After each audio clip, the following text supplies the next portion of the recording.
open bags, cause I'm never missing my chance. I'm never selling nothing. I'm not selling nothing. I'm never selling nothing. I'm not selling nothing. Yeah, I'm gonna ride my horse down the old time lows. I'm gonna buy till I can't no more. I'm gonna buy these oats cause they're oversold. I'm gonna buy till I can't no more. Buy coin, silicon, icon, beat chain, verge. I can buy them on my iPhone. Yeah, I gotta have all the low stack. Buy it all time high to my surprise. I never go back. No more fun, we've been through all that. Everybody knows that the tether is back. Wish we could pump back up to those all time highs. I wanna sail at the top this time. I'm gonna ride my horse down the old time lows. I'm gonna buy till I can't no more. I'm gonna buy these oats cause they're oversold. I'm gonna buy till I can't no more.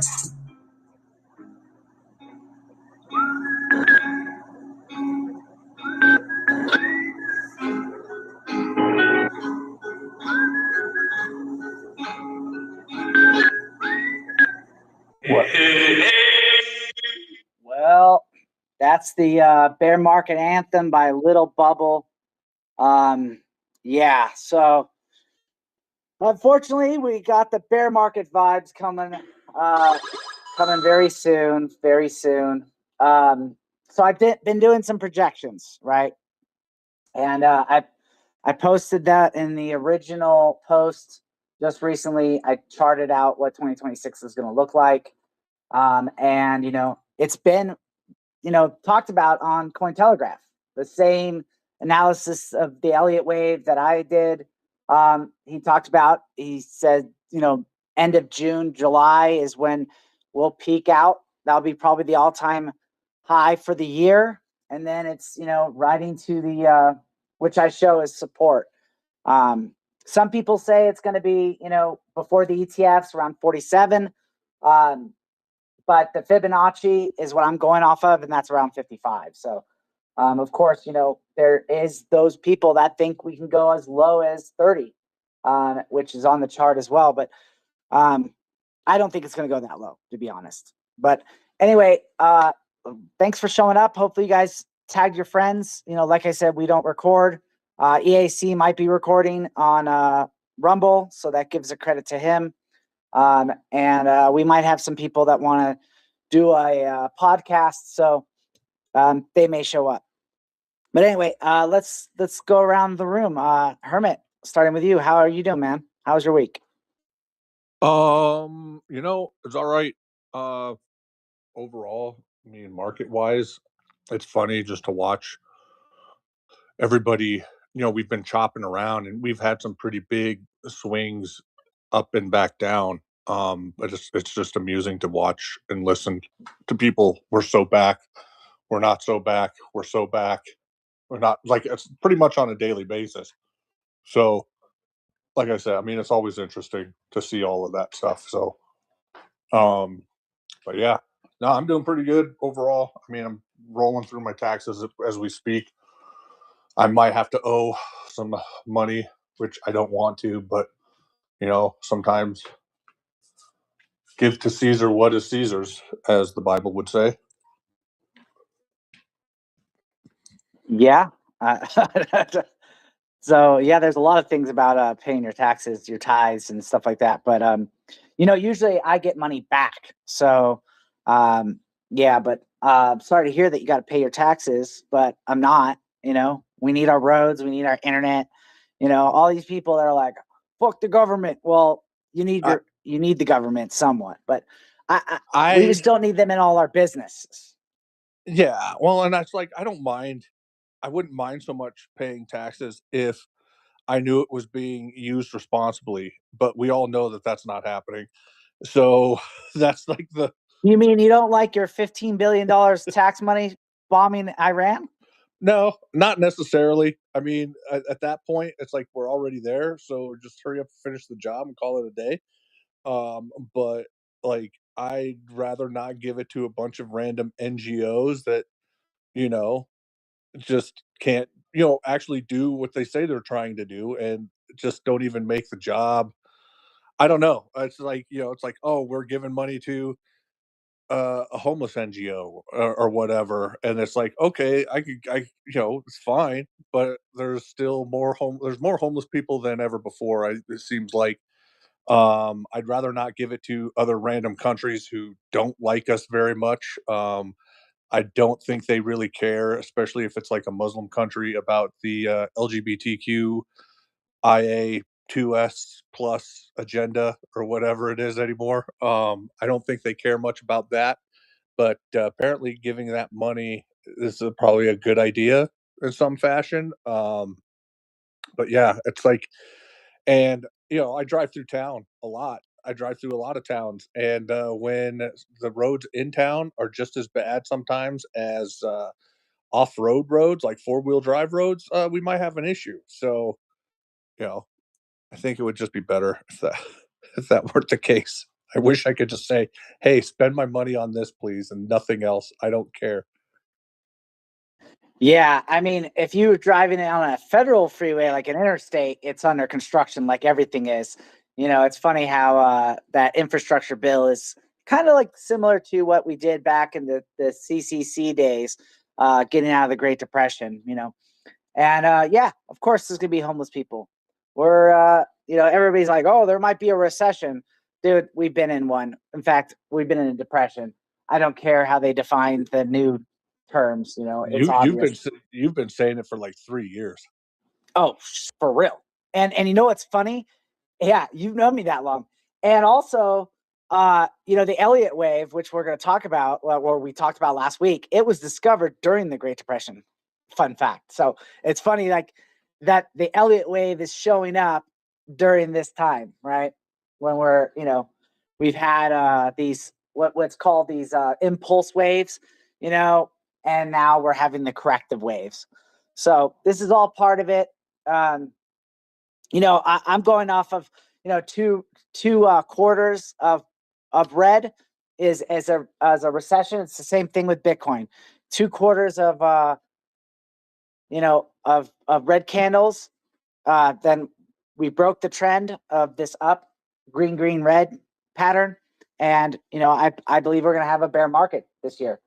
I told you guys I was waiting for this Q1 to close. It hasn't closed yet. So unless like in 7 days, we pump above 88, but you can see that there's resistance there. We're nowhere close to it. I mean, it would have to be the biggest bull trap ever for them to pump it to that right now. But it's funny.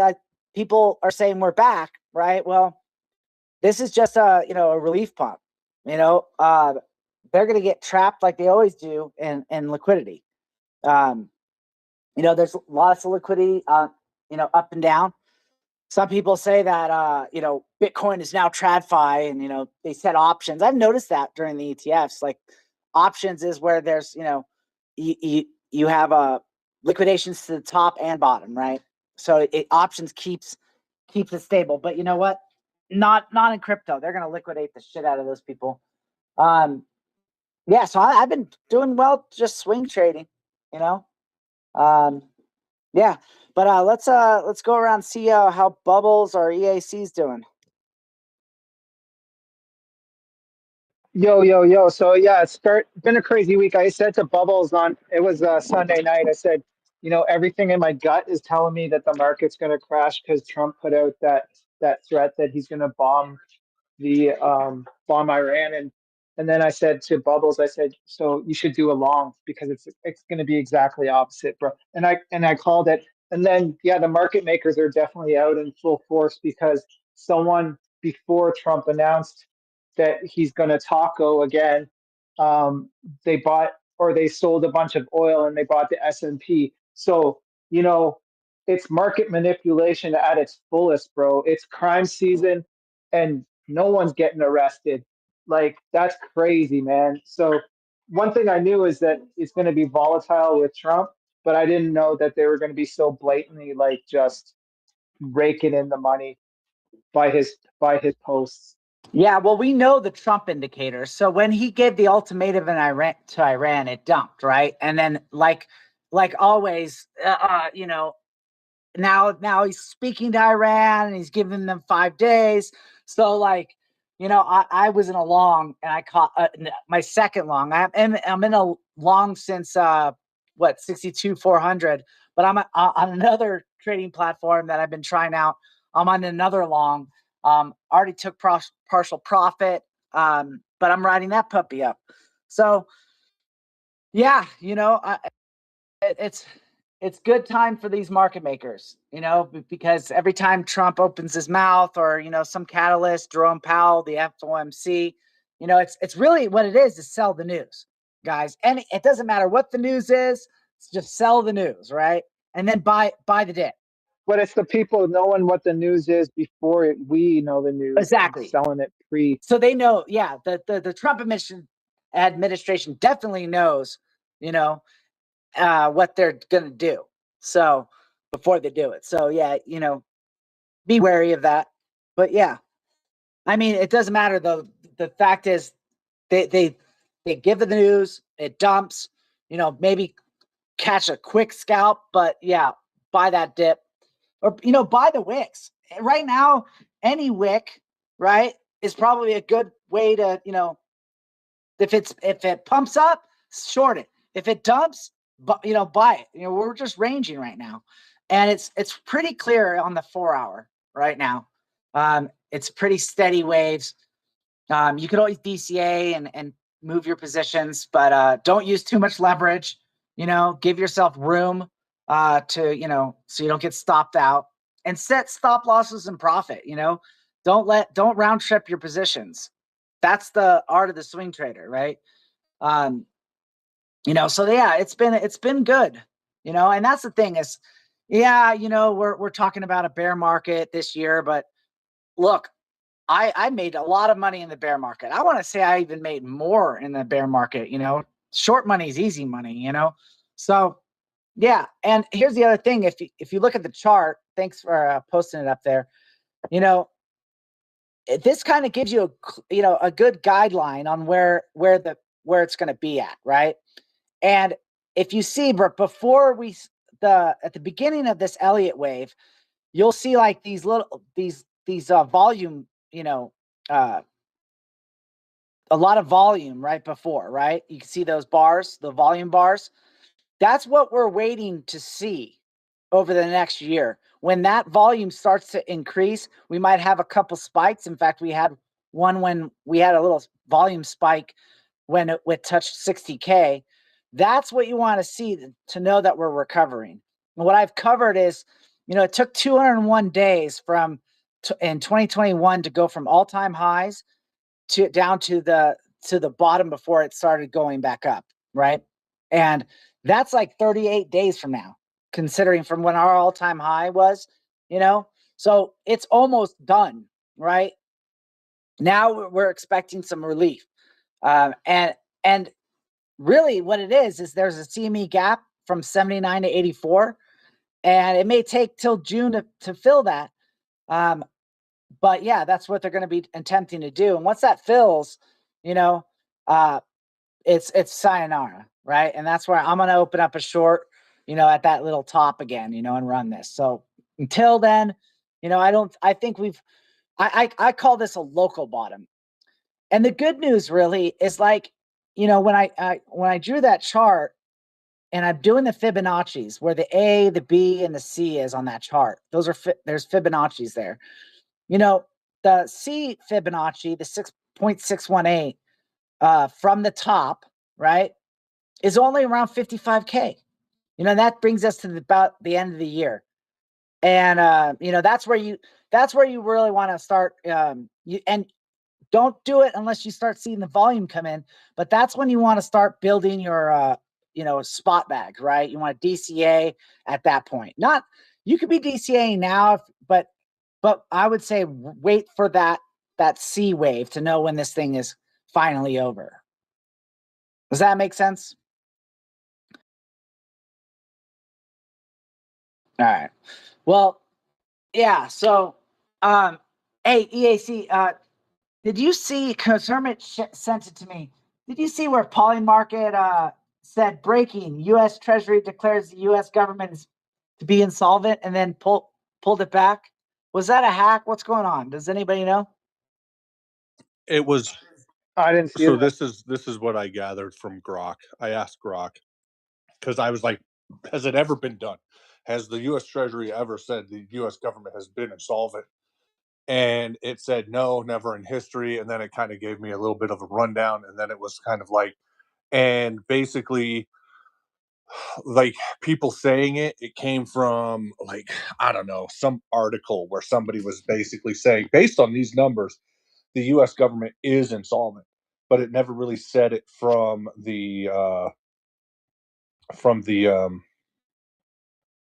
from the U.S. Treasury itself. So let me see if I can pull it up real quick, because I sat there and I was just like, Yeah, let's see. I'm Googling this thing too.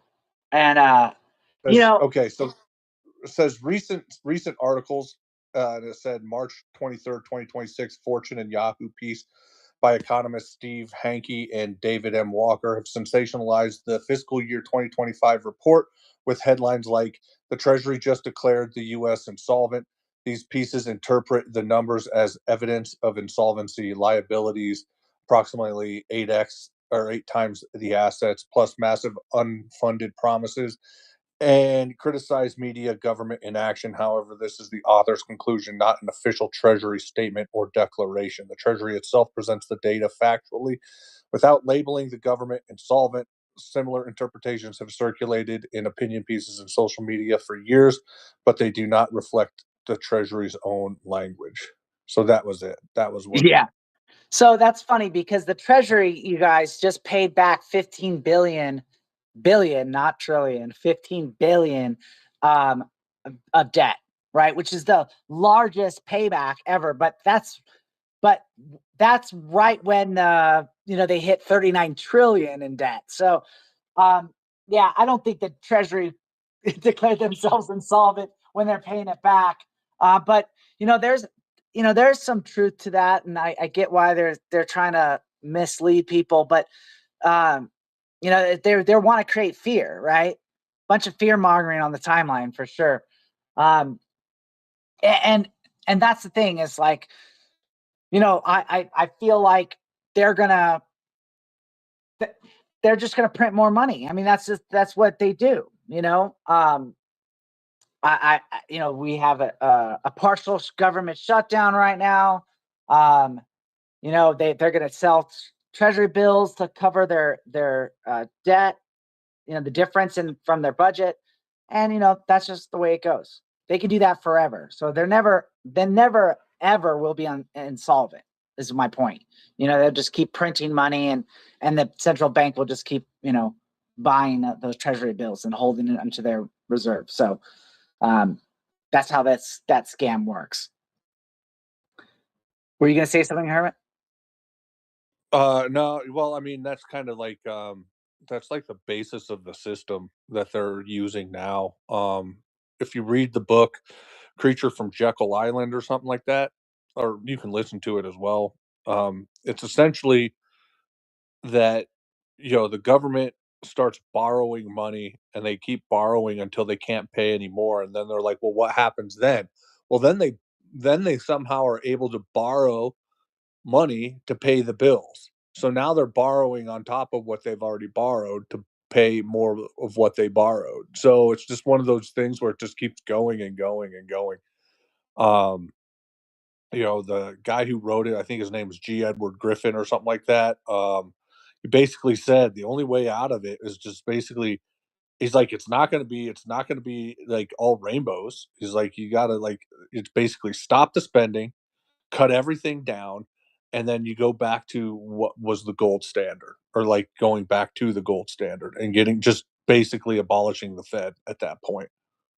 So, which, Yeah, obviously is an yeah. impossible task. They're never, they're never going to go back to the gold standard. I can tell you that much. That was faulty.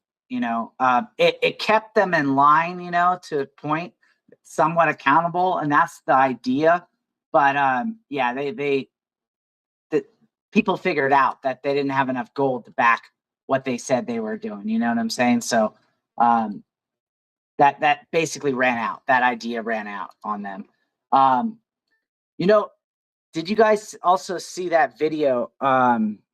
It's not up in the nest, but basically, Cointelegraph interviewed this guy, and I want to find it. And he was talking about this 2026. And I want to see if I can find some clips on it.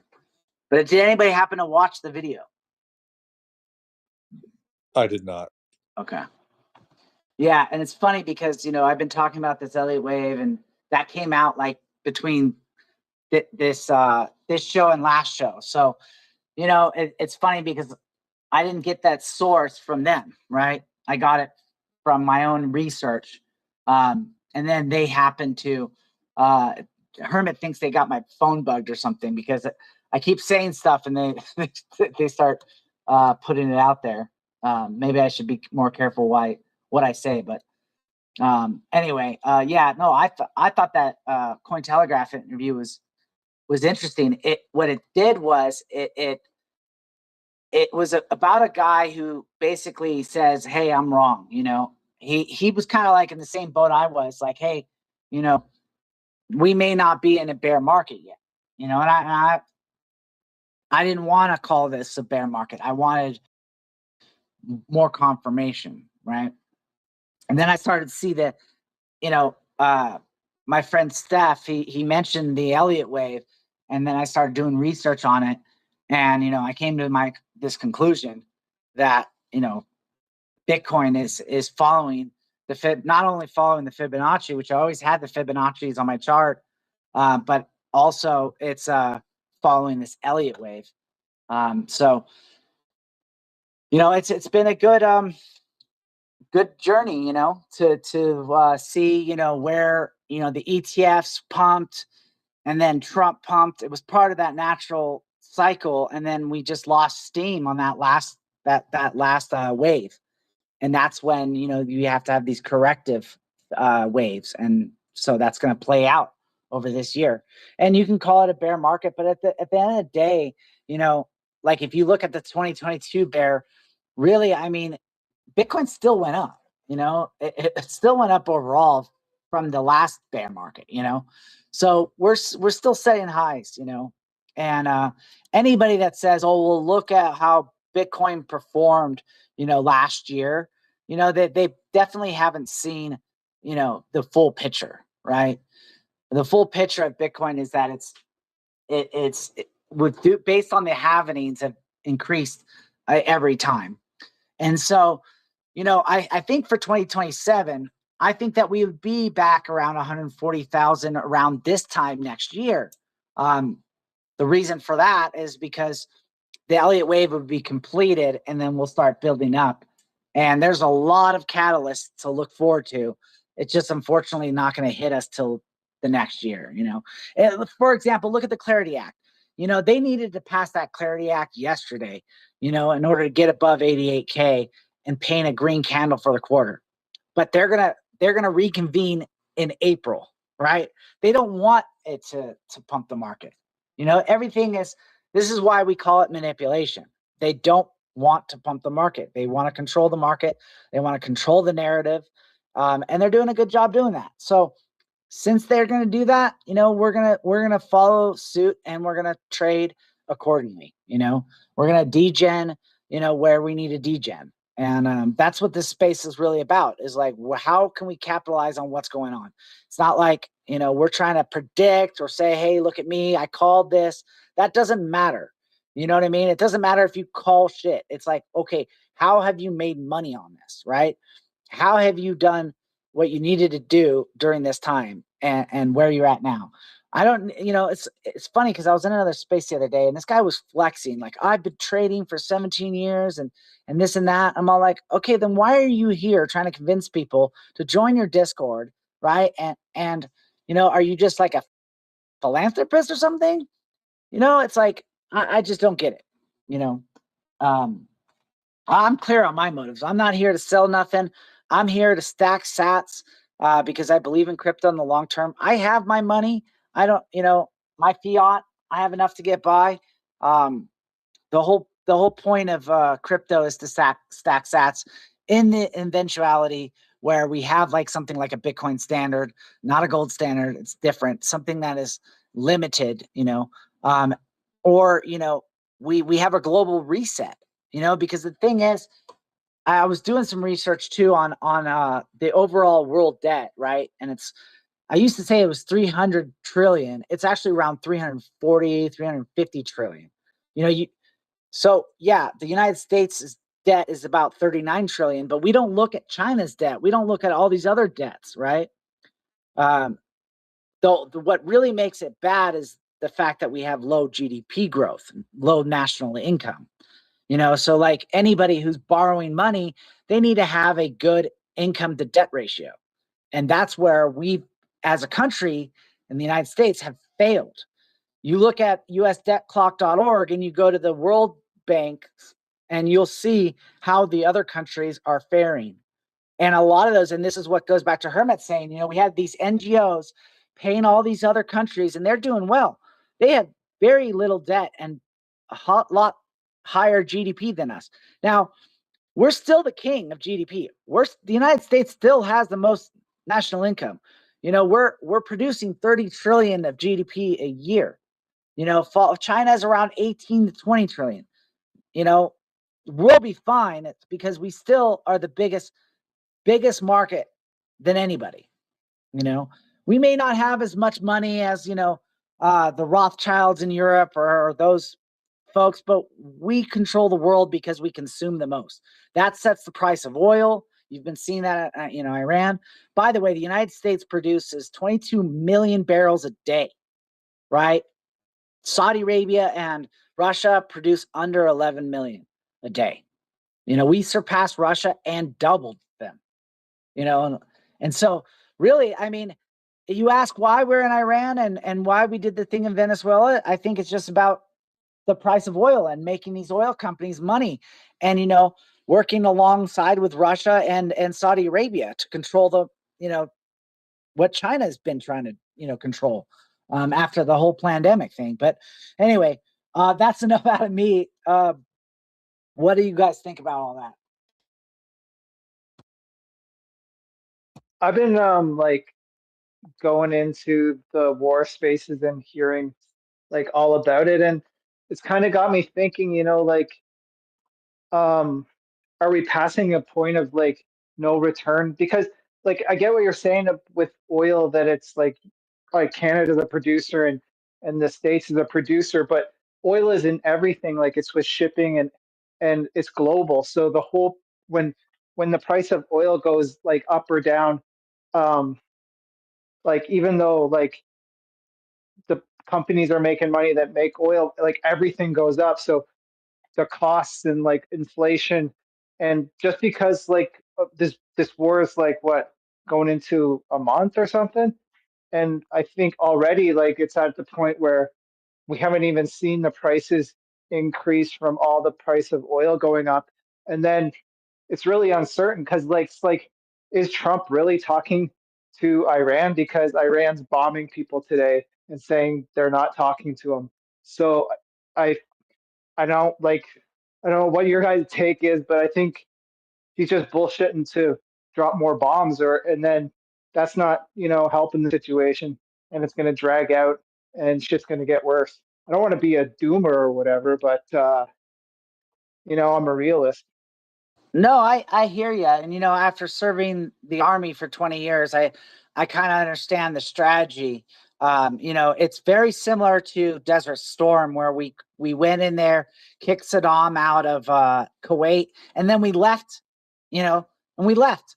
And that's what I think is going to happen with Iran, is that we're going to show a force and, bomb the shit out of them. And even Trump's own words, like, yeah, we won the war, we're about done, and and Iran doesn't want it to be over. Saudi Arabia doesn't want it to be over. If you looked at, if you follow Polymarket, it says that Saudi Arabia is urging, the prince is urging Trump. It says this is a historic opportunity, right?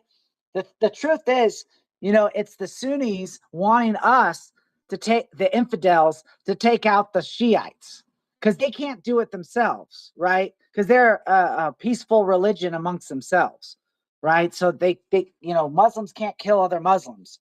It's against their Quran, but we can do it for them, and that's what we did in Saudi Arabia. I mean, in Kuwait, that's what we did in Iraq. That's what we did in Afghanistan. And now Pakistan, who has an alliance with Saudi Arabia, right? Pakistan's fighting with Afghanistan over their border, right? So think about the major players in the Middle East. They're basically using the United States. So yeah. Hey, Tex, thanks for letting me in. Nice talking to you again. Absolutely, man. It's good to see you again. How are you? It's a holy war we should never be involved in. That's why we have the First Amendment. That's why Right. we have the amendments. It's their holy war, though, Nick. It's it's their holy war. We are not supposed to be involved with, because we have the freedom of speech, freedom of religion. Exactly. And and a lot of people don't know this, but the reason 9/11 happened, and I'm not going to say that it was all our fault, because it wasn't. But Osama bin Laden, when Saddam Hussein took Kuwait, right, back to the Desert Storm scenario, bin Laden had Al Qaeda, and he approached the Saudi. He's a Saudi himself, and he told the Saudi king, "Hey, my army in Afghanistan can come, and you just need to give us money, and we'll fight Saddam." And the Saudi king said, "Why would I hire you when I can have the United States do it for me?" And Osama bin Laden said, "Well, we don't want the Americans. We don't want Westerners in our area, and that's why he held that grudge against us, because we got involved in that." So a lot of people don't know that little story I just told you, but so the bottom line is they don't want us there. They just use us to take out the people that they don't want to take out, because they don't have the army that we have. And they need to fight their own wars, is the bottom line. But this is an opportunity. But just buy more crypto, buy more Bitcoin, buy more XRP, Exactly. buy more Undo. And Michael Saylor said it best. Bitcoin is a hedge against chaos, right? That's why crypto can flourish during wars, because look at this scenario. If two countries are fighting, doesn't matter what country, and one country wins, what happens to the other country's money? It goes away, right? So what people can do is they can hedge against their dollar or their fiat disappearing and buying Bitcoin, right? Buying crypto. They already did. That's what I read. And they already did this past month. Exactly. Just like Russia bought a bunch of crypto before they attacked the Ukraine, because they knew that they were going to be sanctioned. You see, so I believe that crypto, is a hedge against the chaos, is a hedge against the war, and we really should be selling that more than we do. You know what I mean? That's the biggest, I think, selling point for crypto. Besides, I'm a crypto whore, you buy more. Right. No, but besides the government not being able to manage their fiat, they printed 25, the United States at least, and I know all the other countries did as well, but the United States printed 25.5% of all the dollars in circulation in 1 month in June of 2020, right? And that's why we have inflation now. It wasn't that's just going to happen. So anyway, I'll land the plane on that, but we really need to, maybe, until the volume comes back with Bitcoin, I'm just going to be, bearish, on it, as far as, on certain things, but I do look forward to, the ISM index, which is the expansion of our businesses so we can have an alt season that correlates. A lot of people have been waiting for an alt season. We might see something like that. If Bitcoin dominance during this bear market, Bitcoin dominance loses, we may see opportunity. And to tell you the truth, we've been seeing these stable coins becoming, and people, hopefully the Clarity Act doesn't make it illegal, but, people are buying stable coins in order to yield farm, right? And so that's considered an alt in a sense, right? The stable coin is an alt. A lot of people don't look at it like that, but it is. So people are the stable coin overall market cap has been growing, that's bullish for crypto too. Because you can yield farm a lot more than you can have in the banks. And the whole Clarity Act, the reason it's not passing is the Senate Banking Committee, they don't want it. They're being paid by the banks, and the banks are afraid that they'll be flight of money from their accounts and into crypto, right? So they're trying to make it illegal to earn anything that bears an interest by holding on to stable coins, right? So anyway, if what's stupid about this whole thing, if we don't do it, somebody else is going to do it for us, right? So doesn't mean other countries have to follow the Clarity Act or the Genius Act. Anybody can create a stable coin, whether it's on the dollar or another, you know what I mean? And pay you rewards, for the transactions that are done on them. In fact, it's funny because part of this Clarity Act is they want a stipulation that no politician can make money off of crypto because they're Trump derangement syndrome, because Trump is part of World Liberty Fi, who has USD1 on Ethereum and BNB, right? And they're making money with their stable coin. And I don't know if you've been looking at the overall market caps, but USD1 and many stable coins are approaching the top 10. We may see this year, we may see a bunch of stable coins in the top 10, right? So, USDT has a lockdown on number 3. USDC just passed Solana. And then, following that, we have, let's see, we have a bunch. USD1 is ranked 20 on overall market cap. There's PayPal's USDT at 23. Yeah, a bunch of stable coins. There's the Tether Gold, that the gold-backed stable coin, that's at 32. Where else? Pax Gold, that's not really a stable coin, but you know what I mean. It's getting to the point where the onboarding might be, the global adoption might be the stable coin, and hopefully that will rotate. Sort of brings me up here, Tex. What's up? The AI agents, man. Have you been watching what's going on with the AI agents and how they're actually able to? They're not able to open a bank, but they could only use the crypto, the stable coins, to do the tradings for their bosses now. Yeah, that's going to make this drive. Yeah, and the thing is, and I'm willing to bet somebody that I can trade better than an AI agent, but for sure, they have grid bots, right? I as a developer, I don't even call it AI. They're just following algorithms, trading strategies that they can do 24/7 and a lot faster than a human can. So yeah, but there's always been a AI or algorithmic bots, right? But no, not with the trading like this. Not on retail, not where people, but market makers have this code. They've been always doing this. I can show you for example, if you go down to the 1 second interval on a major exchange like Binance, you can see the bots controlling the price.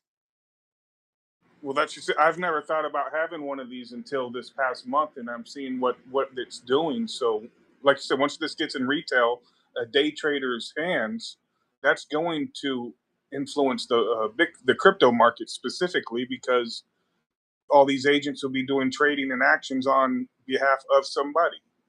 Yeah, but understand they're going to get wrecked, because I'll tell you why. The market makers, right? They don't have to follow those rules. You see what I'm saying? They will actually counter trade those AI agents. especially they can detect what strategies they're using, and they might even sell them to you. And then, so be very careful with these AI agents, It looks like it's worth throwing $1,000 at it, but the problem is the computer. Sure. What costs $3,000? But if you get too big, do a crash test. yeah, see, sure. You know what? In a gold rush, I'm going to sell you picks and shovels. I've already got oceanfront property in Arizona. Wait, what's that? I live on the Colorado River, so I mean. Yeah, I know where you live. You told me. Yeah. But yeah. Anyway, hold on, Nick. Barbie's been on stage, and I don't know if you guys know about this, but Barbie's been spending some time with my mom, so I have to hear from Barbie. Barbie, are you there? I am here. I did spend the morning with your mother yesterday. How did it go? It was awesome. Her and all of her little old lady friends are adorable. Well, I got the report when I picked them up. They think you're wonderful as well. Oh, that's awesome. I'm good. I'm glad that they think that. I was trying to be on my P's and Q's. I didn't cuss. And I was, I was as undegenly as possible. Your mother has no idea what you do. I know. I don't tell her. Why would I tell her? She was like, he tells me things sometimes, but I don't understand what he's doing. Yeah, it's funny because she found out about my tattoos like years after I got them.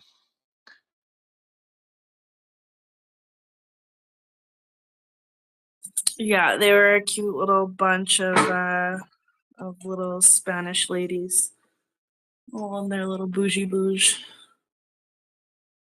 Yeah, I don't know if I should talk to you in private about this or in the open, but my mom said you did something weird, and I wanted to talk to you about it.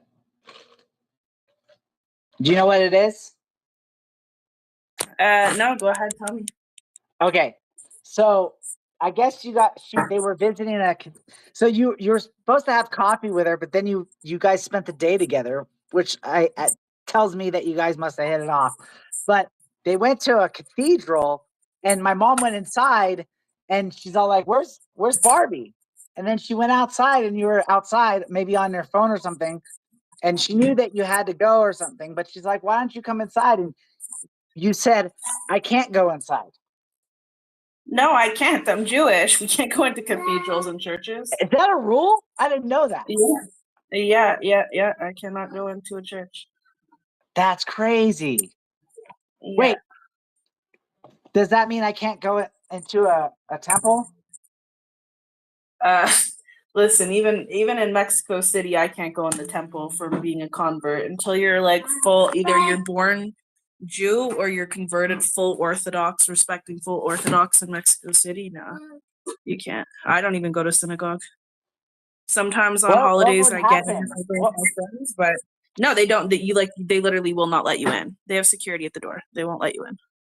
How do they know? Because you have a whole the Jewish population here has like Jewish IDs, and so they show them at the door, or you're already a confirmed. Are you serious? I'm learning so much right now. Yeah, trust me, it's been a really I say this, that's why I say all the time I'm frustrated with this stuff here, because it's like very hard for me to practice on my own when I'm still like in process of like learning things and like trying to, go on my spiritual journey. That's why I have a rabbi in the US that I study with. There's no rabbi here will teach you. Yeah, but what would happen if you actually did go into a church?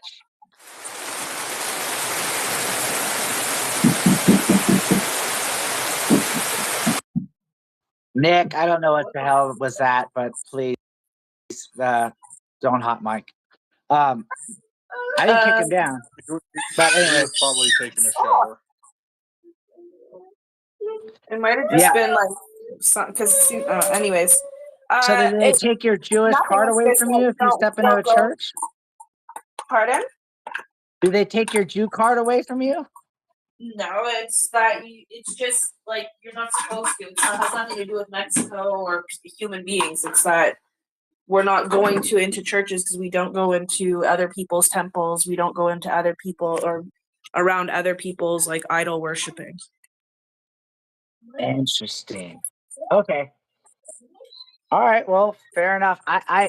My mom's all like, she's like, that was the only thing I didn't understand. I'm gonna have to ask my Jewish friends. So, I haven't asked my Jewish friends if it's a thing either. But I'm friends with a lot of Jews too, and I never heard of this. Like, Have you ever asked them to go to church with you? well, no, I mean we've been to funerals together, and they're in a church. Oh. Are you saying they can't go at all into the church? Because it was not like it was a church service. No, I understand. As far as I know, you're not supposed to enter like someone else's temple. Well, and obviously everyone observes differently, but as far as I know, you're not supposed to go into someone else's temple, because that's essentially what you're doing, is you're entering someone's like place of worship, and we don't worship other gods. it's the same God, but I get it. Anyhow, so yeah. Well, that was interesting. That was the only thing. But other than that, she thought you were great. And yeah, so we'll talk about it later. But I hadn't talked to you about it yet, but you had a good time. Apparently, did you get to try some mate? I know No, I didn't. We didn't go to a real like coffee shop or whatever. I met them at their hotel, and then they were going to a place called Zocalo, which is like a huge it's hey, you can't have these. You cannot have those. You already broke my leg. 1 second here, guys. Sorry. Eat a banana. Open your mouth. Open your mouth. Oh, your little dino is upset. Well, no, he's been pissing me off lately. He's just being so extra lately. But yeah, no, so Zocalo is like a huge like historic area. It's basically historic Mexico City, and it's considered like ground zero. So pretty much it's like where the city started being built out from. And so yeah, it's pretty much like just a massive historic square, and I think it was like maybe 2 weeks ago or something like that. Thank you. Basically there was a massive Shakira concert in the give me a second, guys. No worries. Sorry guys, I just wanted to see how that went. But yeah, so I don't know. I don't know where everybody went. I believe I'm like completely shadow banned because I never, every time I go into a space, yeah, people can't find me. But we have some Kawabunga and some Yamamoto. You guys are welcome to come up, grab a mic. I'll shoot you a mic. And if there's any topics you guys want to speak about, I pretty much, that the video was the only thing I want to talk about, but nobody watched the video. But how long? I think how long is the video? Well, I don't know. Let me see. I was trying to find it because it was on my save list. Can you post it? It's on my original. I can't pin it to the top. But it was on my original post. Okay, I'll see if I can find it. Yeah, so I'd like to hear if Bubbles is still bullish. yeah, it's 20 minutes long. So yeah, and it's not, like I said, like we're gonna close that CME gap, right? I think we've really hit a local bottom. Now we might, set maybe a little bit of another higher low, because we did have a break in structure. That was the day Trump made that ultimatum, and then they right before the day closed, they broke structure. But it pretty much is back on. I don't know if you could see it in this. If you zoom in, you can see this blue channel, which is gonna. I'm still working on that blue channel. It's gonna align with the other blue channel that to the B wave. So yeah, so I did a channel throughout the 5 impulse waves, and you could see where I started drawing them. Now I'm going to start drawing this to the B. And, like I said, I want to find that this year's all-time high, or, after the crash. And you'll see the volume start to pick up. Well, that probably will happen when we have the final correction. Because people, basically the bottom line is people know that Bitcoin's going to go lower from here. So that's why there's not a lot of volume. They want to buy Bitcoin when it's hit bottom. And that's why you see on the timeline, hey, it's bottom out. Now they're going to this is a fake out, right? They're going to say, hey, this is the bottom. They're going to pump it up to 85 or whatever, and then they're going to dump it, right? And to the end of the year. So, yeah, that's what a bear market for 2026 is going to look like, pretty much, Well, and I mean, I've said that, I said it on this space a few times. It's just that I think just until they get when they finally decide to get their Clarity Act thing done, that to me is when that will more likely be the bottom. Just because it's like, okay, I've said it. It's like people have been, oh yeah, the institutions are going to buy from us. The institutions are buying from us, and that's just not the case. So yeah, and that will be probably like next month, right? They'll pass the Clarity Act, right? Yeah, but it's not. We found out it's not all cracked up what it's supposed to be, right? No. The banks are making it illegal to get an interest on holding the stable coin, right? That's what the banks want. And I think that's kind of one of those things as to where and why it's taking so long is because of stuff like that. It's because honestly, So like the difference is in terminology. They're gonna in semantics. So the banks are saying you can't actively, hold the dollar and get a yield because that's too much like traditional banking, right? But the flip side, the compromise is okay, they can have passive income by earning rewards, right? So you don't earn the money directly for holding the stable coin, you hold it for like using it, for example, right? And so a workaround, and I was thinking about this, is like, well, they could stake it, so therefore they're using it, right? They're not holding it because they're staking it somewhere with somebody, and you gain rewards that way. So they're gonna get. It's just terminology, right? Yeah. And they're fudding basically. They're making it so, hey, leave your money in the banks and don't convert it to crypto, right? Or until the banks actually, and that's what we've talked about this. The banks will figure out that they could have their own stable coins.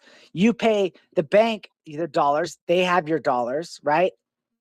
And then they loan out their stable coins. And remember, they can with their control, they can freeze it at any point and take your money and not give it back. They've been debanking people, with Operation Choke Point 2.0 for using it for crypto. They could do that with stable coins. So it's just a bad deal. My point is this, that I don't think the Clarity Act is going to get us the pump that we think it is. It's going to get us to probably like 85, 90, the resistance to the upside is so high. Like I even charted it to like 100.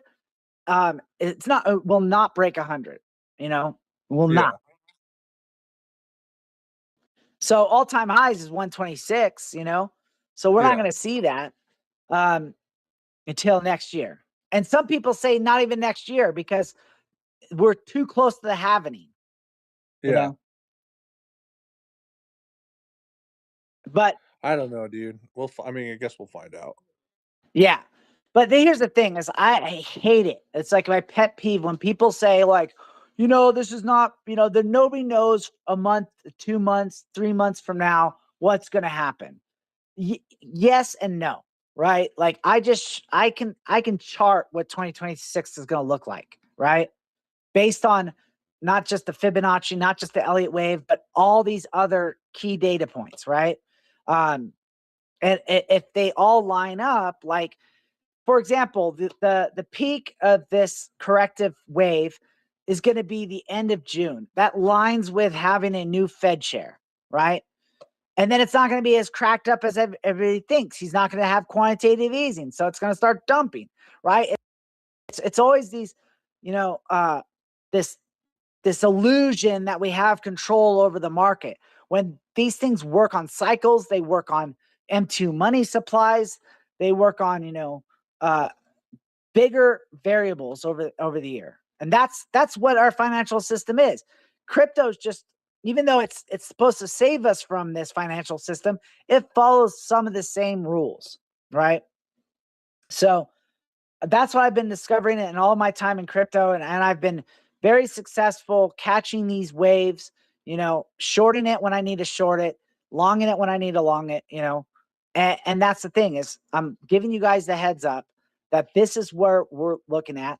Enjoy the pump, right? But don't get too over elated thinking we're back, right? We're not going to be back. We're going to get to a certain point and then we're going to fall back down, right? The resistance, the all the indicators, you cannot fight it, right? Just like everybody said the 4-year cycle was dead. Well, it proved itself, on October 10th. They crashed the market, right? Because that's what they wanted to take it. And there's nothing you can do about that. The reason these follow these cycles is that's where money's freed up and can be used. That's why there's a 4-year business cycle. They restructure their debt, and that's what's going to happen. I heard some really bad take the other day that says if the Feds lower the interest rates, the markets are going to crash. And it's all like, not necessarily.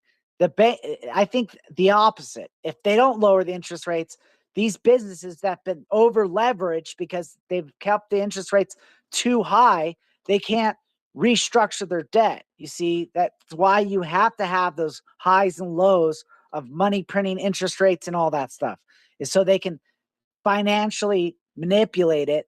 And, some people, well, I am one of them, but some people say it's eventually all going to come crashing down. But we never know when that's going to be. So in the meantime, let's take advantage of the same financial trickery that they're using, right? And now that we have crypto and we can print our own money, we could do the same. I'm Bitcoin mining, right? I'm Bitcoin mining. I'm part of this system. I know that, every 4 hours, I'm going to get a little bit of Bitcoin, right? And I'm just going to stack those sats because I know I zoom out and I've seen what Bitcoin can do in price. It's a storage of value. And, prove me wrong because it's been around, for what, 17 years, and we're good. So, but yeah, anyway. And EAC, I don't think we're ever at a point of no return. I think that, we could always pivot, right? They could always, just like the businesses can restructure their debt, they can restructure their global debt. In fact, South America is famous for doing that with the IMF. They don't have to, it's just like when you own your debt and you don't pay it, then eventually they'll say, hey, we'll work out a deal because it's better than nothing, right? And that's essentially what happens when you're too far in debt. The creditor is going to come and they're not going to ask for the whole amount. It's going to damage your credit. You're not going to be able to borrow ever again, or to the limits you have. It's going to be hard to trust you. And that's how lots of countries have already been. They have to. The United States still holds strong as the number one superpower. They got the petrodollar coming back. It's the world reserve currency, yada, yada, yada. I may be a patriot. I may be biased, but I may say never bet against the United States, but there's financial systems in place for them to keep their hegemony, and you could see it. Some people say the dollar's backed by violence. You know what I mean? And I don't think they're wrong. Look how they're going after, Iran to keep the petrodollar around, right? But anyways, I hate to talk politics, but I just do it because we have to know the economics and how this plays out in crypto and a lot of the things that we do. Do I want to hold on to my dollar or do I want to spend my dollar for something better? And right now, having a strong dollar is going to make it hard for people to buy risk assets because their dollar's worth holding on to. The rest of the world loves to hold dollars because it's more stable. And that's why they can do with stable coins in the market. So, we're not going to get the volume and, eventually they're going to realize, like I do, the dollar ain't worth shit. I'm going to buy, I'm going to rotate out of that dollar and buy crypto. And that's when we're going to have a bull market, a true bull market, not just a Bitcoin bull market, right? There might be like some stimulus or some other thing, that the tariffs are supposed to promise stimulus, pay for some things, pay down the debt that we're in, who knows? And remember, I keep telling you about the Great Depression, that the Reciprocal Tariff Act of 1934, the same thing Trump is doing, was done, to get out of the Great Depression. That's all he's doing. He's trying to get out of this depression we're in. And it's like what Hermit said is that we've given all these countries money and their debt to income ratios, their GDP to national debt is way better than us. And we're just like, hey, we can't continue to do this. We need to start paying down our debt. And we've done it in the past, although it's been a while. But that's why I say we're in a Great Depression, is because these last presidents have done a terrible job in keeping accountable with the money ever since they came off the gold standard, you could say. So this is the result of that. But anyways, man, I can go on and on about this stuff, but I mainly just wanted to talk about this Cointelegraph video and how it lined up with everything I've been saying. So if you guys missed last week, watch that video. Next week will be, let me see, what's Tuesday? It will be the 31st. So we might witness the candle close, which would be exciting, and see what happens when the Q1 candle closes red. I'm going to be in a short position, I'll tell you that much. But we'll see. They'll probably be fighting it, trying to pump it to the very end. It's always funny watching a daily close candle, or that's when the volatility, and then they reverse it after the candle closes. They go one direction and the candle closes, they go the other direction. So it's a quick way to scalp a profit in this thing. But anyways, is anybody else making money besides leverage trading? Any alpha out there? I'm just doing my airdrop stuff at the moment. Creecoin. That's I'm flipping Pokemon cards. yeah, EAC's flipping Pokemon. Are they like digital or what? Are they real? So you can send in your collection. It's called Courtyard.io. You send it in, and they put it in a vault in New York, and they put it on chain. It's like one of the top trending NFT collections on OpenSea because people are on chain. They don't even know it. There's 50,000 people trading Pokemon cards, and they don't even know that they're on the blockchain. So then you can buy them, and then you can have them shipped to you. You can open them up online and see what you get. And yeah, like my strategy is like I don't care about Pokemon cards, man. I thought I was dumb, but obviously, like everyone else is hyped about them, and they open the packs. So I buy the sealed packs. I put in offers on the sealed packs for 50%, right? And then I just put in offers all day. Like I'm putting in thousands of offers because you can put them in. Like you can have $50 and the money only comes out the offer is accepted. So then, like some people will sell the cards for like 50% the price, and then I sell them 15% under the market value, and then so they move right quick. So yeah, I've just been doing that, and like I'm not a sucker that wants to open the packs and see what's inside. That's like scratching the lottery ticket. I'm just flipping the packs for people that are the suckers. Nice, nice. I love it, dude. I wish I could do that with like my Magic the Gathering cards. No, you can. They have Magic the Gathering. They What? have yeah, Oh you can my send in god. your Magic the Gathering cards, put Dude, them on DM chain. me the link. So I'm doing that. use my referral link. I'll DM it Yeah, to you right now. love it. I fucking love that. Um, yeah, I was gonna ask you, have you looked at Polymarket? I have not. Usually we're in the predictions, about certain key levels.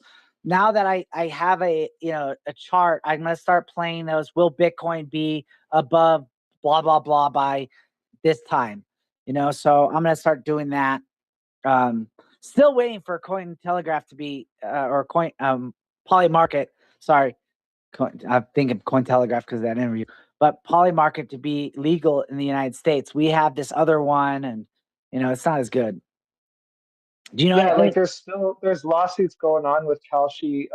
The big gambling states are suing Kalshi, Really? and Yeah, Kalshi. That's so it's putting yeah, because like really, come on, like honestly, like is prediction gambling? Fuck yeah, it's gambling, bro. Like, how's it different? Like betting on what sports team is gonna win and calling it a prediction. It's gambling. Like, I'm not gonna like pretend that it's not gambling. Um, but so what? Like, should gambling company? So I guess there is like questionable like. So it is gambling. So what you should be 21 to play and play responsibility. But like, let's be honest here. Every kid that picks up a video game is gambling, man. Like I don't know. It's kind of, I guess, a hot topic. Wait. Well, how is it playing a video game gambling? Well, like think about it. Like when you're playing like these games these days, it's got the same like dopamine. Like you're spinning, you're trying to win stuff. You're putting money in, trying to win stuff. How's it not gambling? Huh. I just didn't see it like that. But yeah, I guess you could. It. I mean, it. If there's no money, but yeah, there's a reward. So yeah, You I don't think these know. kids aren't selling stuff like games on black markets, bro? Like they are. Oh yeah, yeah. They're trading, and they're yeah. I remember what it was like. I remember Pogs and shit. You beat somebody up for those damn things. Um, Yeah, but pogs, marbles, it's all gambling, yeah, kind of. Like it's not like going to the casino for cash, but I mean, it's the dopamine. It's playing a game to win or lose, like stakes of take it or leave it. yeah. I see the more of like, who cares if it's gambling? It's more like, where's our cut? So, um, but yeah, I don't know. People are gonna. This is why we think we need the Clarity Act, is so we can take advantage of this stuff. But who knows? Um, I don't. But okay, so like yeah, Polymarket is a good way, or I guess Kalshi. But I really want to, like I said, I think prediction markets, the meta. I'm not thoroughly convinced about these AI agents yet. I think it's just going to be a vaporware at the end, and people are not going to make money. Like, you have to spend $3,000 to get this AI agent set up, and then you know. So we got one going on. Bubbles is in the Discord and it's trading and it's paper trading, and y- like it's learning, bro, and it's getting better. Um, Oh yeah, it's no, not I at the use point. bots to make trades, or AI to make trades, but I do it manually, like, or I use it to validate what I already know. Right, but I mean the advantage is like you just once like we'll see. I'll keep you updated. But if we get to the point where it's like consistently winning, it's consistently winning 24/7. Like, Yeah, but how and to pay the you don't have to AI? spend your time doing that. But how much does it cost to pay the AI? You see what I'm saying? Like you Well, have to that's pay the like the AI. guy that's building it. Like he's doing it himself. He's just doing it off his computer, and like yeah, he's spending time making it learn. But then it's going on its own. It once if it starts generating income on its own, like that's like having a paid trader that's an employee that works 24/7 that you don't have to pay anything and you just take his whole salary No, but home. you're paying for the AI agent. Not if you're building it yourself, you're just running it off your computer. I don't know about that. But yeah, it's a service though, right? No, it's like you build it yourself, like a I'll have you're to see training that. it. Like if you could download it, the AI, and then create, maybe it's just a shell, right? It's just the binary, and then you just build the database. I'd like to see that, But like I said, I'm a developer. I've deved so many things, and I just think AI is really just an algorithm. It's not true artificial intelligence. It's only as good as the person, prompting, those things.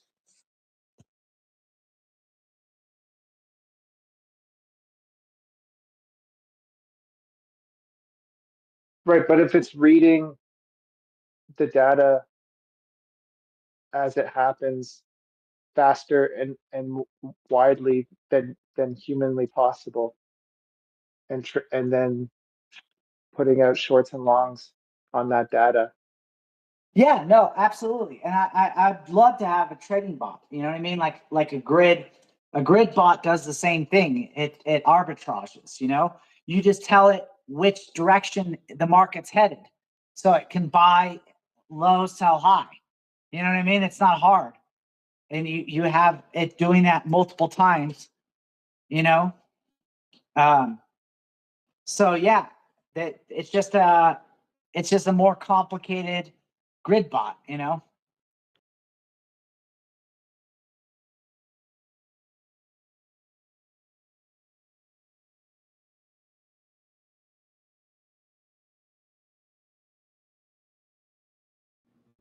And there we have it. What do you think about this, Hermit? I mean, honestly, like I get like the whole thing is just like the AI is. I mean, it's I think one of the things is just trying to, especially on the blockchain, is trying to keep a lower profile type of deal. Because your bot's only as good as long as it can last, essentially. Because sometimes, at some point, it might mess up in that regard. Like it might start off great, but then it might mess up. Let's just say things go great for a month, and then all of a sudden things go haywire for whatever reason. I mean, things just happen. So, I mean, is it a bunch of mumbo jumbo? No. Is it perfect? No. But again, it's one of those deals. It's like there's no harm in trying. And I get what you're saying in terms of like, well, how many credits is it going to use and all this other stuff. And again, that comes down to, okay, you just have to, you have to test it out. Like it can't be, you have to set its parameters and all this other stuff, and just to see how it works out. If it works out, great, then run it again. But maybe set the parameters a No, little wider. So Hermit, you know the law of averages just as well as I do. yeah, Right? The EMAs.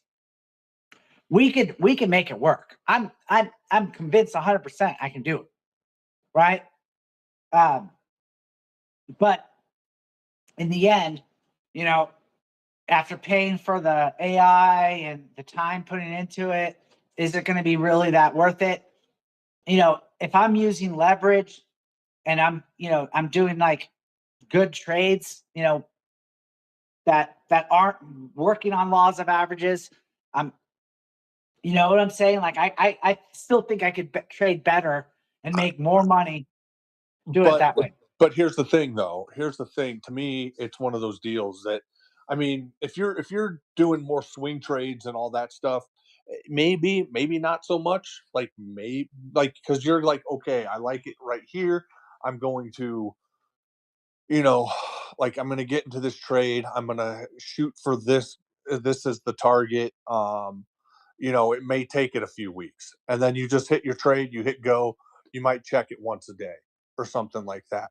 But eventually, at some point, like I think at times it's like, I mean, you and I both know you can do the one big swing trade, or you could do several smaller trades in terms of like, okay, it's going to go up, boom, take your profit, Right. re-enter, and That's my point. all of that stuff. But Yeah. if you're sitting there, like I think there's just something to it to where it's like you have something doing it for you.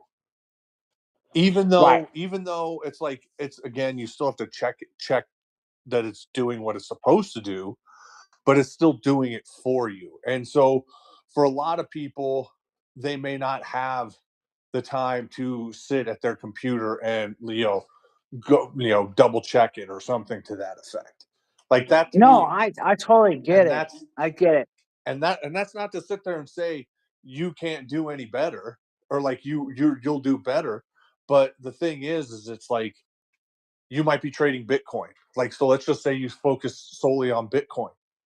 It's like you can have the same thing running on Bitcoin, Ethereum, Solana, XRP, Cardano, what like insert BNB, even BNB. And you're just like, okay, so now instead of just doing it one on one token, it's checking all, all the top tokens in your list all at the same time.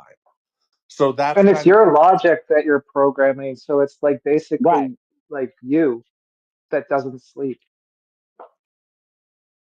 No, I get it. But what I'm saying after this is what I'm skeptical about. After all the time I put into it, right? After paying all the AI agents fees, after, all the See, because you're paying per you can do it transaction. without fees. Like you, like that's the thing with the No, Claude bots and stuff. but every trade's it's a transaction fee. You know what I'm saying? So, Well, yeah, that's true. and if it's doing that rapidly, you know what I mean? It's a narrow margin is my point, after all the expenses are paid. It might be just easier to do your own trades, pay your own fees that like when I close a trade, I make sure that I cover my fees, obviously, that I have a realized P&L, like, cause another pet peeve of mine, I saw this guy, he was trading like 100x leverage and he was getting like 20%, 30%, even 40%, ROI. But I know if you're only getting that small of a percentage, you paid a lot in fees. You know what I'm saying? To do 100x leverage. As you go up in amount of leverage, the higher the fee, the higher the margin rate, to borrow that money. So a lot of the times they're not making money. They're just doing it for the screenshots. Hey, I made 30%. Yeah, but you paid like 30%, maybe even 35%, right? In transaction and margin, rate. So yeah, that's where I'm saying, like, I'd like to see, after all the expenses are paid, all the time that they put in, was it worth it? Yeah, and right now I can't say like you're not wrong but we're trying it, bro. So like I'll let you know. But yeah, Yeah, if dude. I mean, And it's kind of like the dream, like can you get a bot to print for you while you sleep, bro? That'd be like gotta yeah, try. look, I'll Um, help out. If we were mutual, because I'm a developer. If I could help in any way, I would love to. I do see the promise in it, but I just, when it comes to selling it to the mass media, they're selling picks and shovels, right? The people that are selling these AI agents are the ones making money off of it. I've seen, dude, it's like another pet peeve of mine. Mario Narfall on the fucking timeline, dude. That guy is a paid shiller, dude. He shills that AI agent shit, and then you click on it. It's like, oh, you got to go to this guy, and you got to pay them this and that. And it's like, dude, shut the fuck up. You guys he's making money off of fucking selling leads, you know, and they're making money off of every sucker that buys that. You know what I'm saying? So it's a huge market for, you know, it's another scam vaporware bullshit, you know, after it's everything said and done. And then, you know, like if everybody could, you know, if it's so easy to do, everybody would do it, right? And then, like I said, the market makers can come in and just wreck the charts with these guys. You know, they'll figure. I'm curious. You know, what's wrong with being a paid show? Marketing is marketing. Oh, no, not at all. No. I hate Mario Narfall. Shilling scams. Silence him. Don't follow him. No. So funny story. He reached out to my project and asked, you know, to be on his platform or, you know, like promoting whatever. And it's like, you know, it's gonna cost us 20 grand. So I'm like, go fuck yourself. I'm not paying you 20 grand. Cheap. Well, I know someone who paid him 10 grand and he tweeted one time, and that was, and you know, yeah. So I know people that fell for that. But the freaking Doginal dogs, they're out here charging people fucking $70,000. Yeah, I mean, hey man, it's a free market. I'm not against it, Barbie. Yeah. I'm just saying I call it for what it is. Right. No, it's a free market. That 20,000 is not a lot. If in the grand scheme of KOLing, especially with a platform like his, that's actually really cheap. It's what you get for it, right? It's a free market. They do what they want to do. I'm just saying that, you know, I'm just kind of back up Texas' point that, you know, the guy's about money. So that's all I'm saying. Oh yeah, there's no, but I don't see anything wrong with you're not going to get marketing. Yeah, but Barbie, what I'm saying is you're not going to get what you pay for with Mario Narfall. I know this for a fact because I have friends that have paid him and they ripped him off. So is there a contract in place? Or they're just like, yeah, we got this here, make a post, here's your money? There was, and the guy, violated it. You know, they said they violated it, and they say, I don't think so. And then there's just no way to go against him. Like he's tried to sue and do the. He's in Portugal, and you know, I don't know where Mario Narfall is. Dubai. You know, he's in Dubai. Yeah. So there you go. So there's no repercussions. He didn't get his money back. You know, and he lost $10,000 on him. Just because you have a contract doesn't mean that they're gonna that you could force them to hold them to it, especially if they're also in Dubai. You could have Dubai's held accountable, and fraud is highly frowned upon in Dubai. Over $10,000. Yeah, it doesn't matter. What do you mean? They'll still take you down. It's against, like, it's very, very what's it called? Haram to be fraudulent. That's a massive thing. People get tied up and caught up for fraud in Dubai all the time. Well, he wasn't able to get his money back, period. So that's what I'm saying.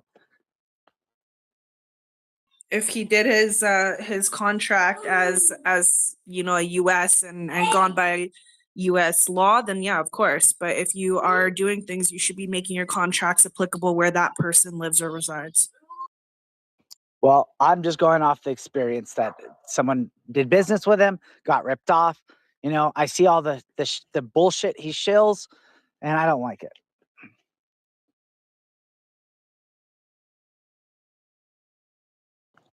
But you know, if you know, I'm a marketer myself. I give people, if I do someone's marketing, they get what they pay for. They're a happy customer. They come back, right? Mario Narfall doesn't prove that out in the one case that I saw it, you know, and I've heard other stories from other people that agree. And you know damn well that the KOLs from, you know, 2021 and the past, you know, it's they're desperate nowadays to get, you know, that type of money. You know, I don't know about, you know, the Doginal dogs, you know what I mean? Like you were one of them. Like, do you think they provide good marketing? I know they're all over the place. Would you pay them to do it for you? No, I really came to get and got involved with the Doginal dogs because I wanted to give them more value. And they told me I have to pay them at least $70,000. Yeah, fuck that. in order to get a deal. I know someone who lost $70,000 plus his entire project. Talk to Uncle Dan about that. Yep. And they are full scammers. What do So, you mean? well, The top guys there, what they do I'm is just they confused pull a because coin. They get the entire group of doginals to basically buy into whatever they're promoting. They give them airdrops, this and that, blah blah blah. But majority of those guys are like on the Kool-Aid, and so they just sit there and they're like, oh, okay, just Yeah. whatever you guys say is you know all the ultimate the all. I thought you were defending paid shows. So I am defending paid shows. I do think that marketing is important. I just think transparency. Can you stop? There's nothing for you here. There's basically ways to do things, and contracts are important, and understanding what you're doing and servicing. If people are just like, yeah, bro, trust me here.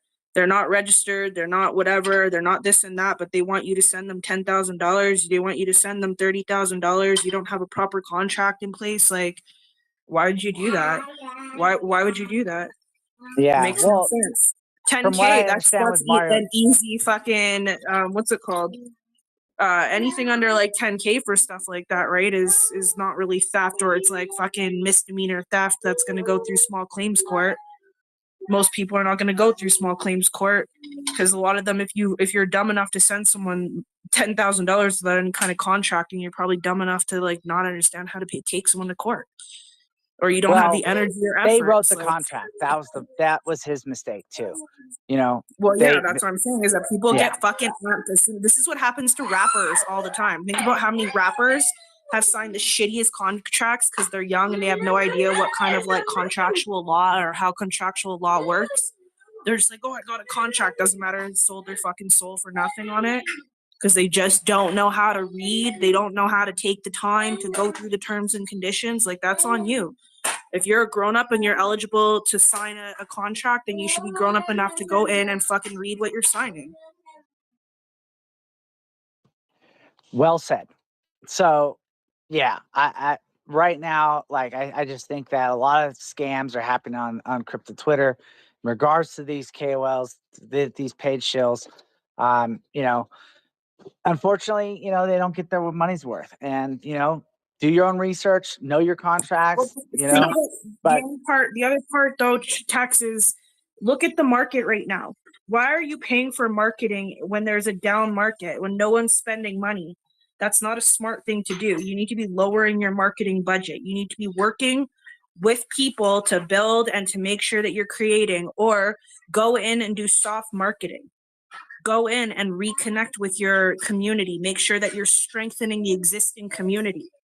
That's what real marketing in down season is, right? Everyone wants to say, oh, KOL. If you're like right now, to pay a KOL makes no sense. There's no audiences that are out here aping into things. There's no, like, it's not the market sentiment currently. So it really, that comes down to marketing strategy as well. Yeah, absolutely. Right. I've talked about this with other spaces about that. Like, this is not the market. We're headed. This is why we're talking about bear market. In fact, that would be a good topic. Later on. Or if you want to get into it now, how are you going to market during this bear market with very little incentive for people to buy in. Stay alive, Tech. That's what you do. Stay alive. Stay lively. For sure. Stay engaged. That's all we're gonna do now. Yeah, that's what I did during the bear market. It was funny. I spent way too much on Solana NFTs and joined all these bullshit communities. You know what I mean? I'm not doing that again. I am not doing that through this bear market. I've already been through that bullshit. So, I would like to, now that we, I had this projection, I'm going to obviously do my trading. I do want to get into prediction markets. I do want, maybe mess around with a little bit of AI. I want to look for those alt gems, because I do think Bitcoin dominance is going to, start subsiding, and It may not be that alt season that we would have like in a bull run, but we'll have an alt season, you know. I have some conviction, you know, memes like the blue chips and the newer ones. I think they will start to like not necessarily run to billions, but you know, I'll play a little bit of that too, you know. So it's the mindset we have to start getting into. You know, we got to start preparing it. It's not like the last 2 years where it was just up only Bitcoin. And you know, I know Solana did very well to run to, you know, and I think, you know, I want to know where the Solana bottom's going to be, right? I want to know where the other alt bottoms are. You know, I'm a big fan of BNB. They're holding up really well. If you look at their 200 EMA on their weekly, they have not broken it. Where Bitcoin, all the other coins have broken that 200 EMA. So I want to know when BNB season is going to be. There was I posted something in our group is that something about hold on, like here I have right here. L1 combined hit 18 million daily active address with BNB chain lead the pack, and they lead all the way to like the top right corner. Isn't it? Exactly. It's in the chat. So, yeah, thanks. And I'm like, I'm doing my research on BNB, you know, more so than I already do, you know, because I want to be part of that BNB season that we talk about, right? I think it's going to lead the alt season. It used to be Ethereum. Ethereum's not doing so well. You know, it hasn't, it barely broke all-time highs, you know, last year.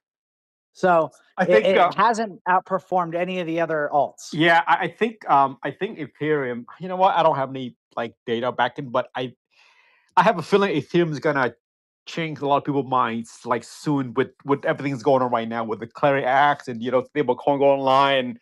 I can see the users and the I hope so. Yeah. You know, they're on a swing low right now, right?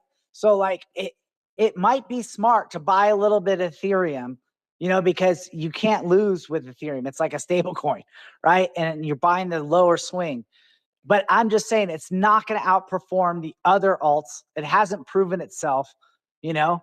And that's why there's a lot of community and a lot of degens on Solana, right? And so you know, I believe I seen Solana go from, you know, $9 to $2.96, right? So, Yo, I want to say something yeah, about that, like get your thoughts too on it. Like, okay, so why did Solana take off? It took off because of like pump fund and the meme coin season, that all came this later, liquidity, dude. all this That was, degenerate gambling, but yeah, right? that was part of it, Like, definitely. and it was a good play, but the question and that was a super smart play. Like you're putting all this liquidity into all these meme coins, and and and it's making the paired token go up. Like so they played that smart. But do you really think? And this is what all the degenerates out here. I saw a space about it. I think it was Andy's space that there's really going to be like an exact meme coin season again. No, I personally don't think that's going to be the next meta, the next that's going to run. Like I think it's going to be something different. So therefore, like Solana, in my opinion, isn't going to run because they're not going to be the hype thing that's the meta. Right. So I don't think it follows the Elliott Wave. It doesn't follow the Fibonacci's. There are Fibonacci's for Solana, but I do believe that this is the corrective phase for Solana. It's been that way since the all-time high at 296. I think it made a wave B at 230. So it's just finishing its final corrective phase. So we need to find out where Solana's bottom is. And it correlates with Bitcoin. Bitcoin leads all ships, right? So, you know, once Bitcoin has stopped dumping and Solana likes a front run, I'm going to be investing in Solana for sure. But we do need to know what the new hype is. It's not going to be pump fund. I guarantee it. You know what I'm saying? And and Breakpoint of this last year in Dubai, they kind of Anatoly and the other co-founder, I forget his name. They've been bringing in institutions. You know, they've been bringing in a bank that's wants a gold backed stable coin. You know, It's been more, suits than anything. And a lot of people criticize that. That's not Solana. But you know what? Those people that is Solana is what's causing, Solana not to break 230 and not even come close to all-time highs. So they're going to need a pivot at some point, and their founders know it. So, but I think that's going to play out, and I think in 2026 we're going to know the winners and losers are by who survives the bear market, and that's basically it. What's up, Frankie? I see that you're on stage. How you doing? What's up, buddy? Hey, Barbie. What's up, Hermit and Master and EAC and what's Yama? How you guys doing? I'm doing good. Can't complain. Just over here, a couple oranges, relaxing. It's a beautiful day out here. Well, evening now in New York. But yeah. What do you think about the U.S. sending those troops to the? Yeah, I was just Where? criticizing Mario Narfall because he's been I swear he's a paid shill for Iran.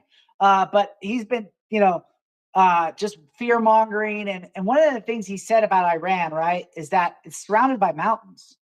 And the geography's terrible. It's kind of like Russia. It's hard. The reason so Iran used to be the Persian Empire, right? And they used to have a lot of land. What's left of Persia is what is Iran today, right? And if you look, like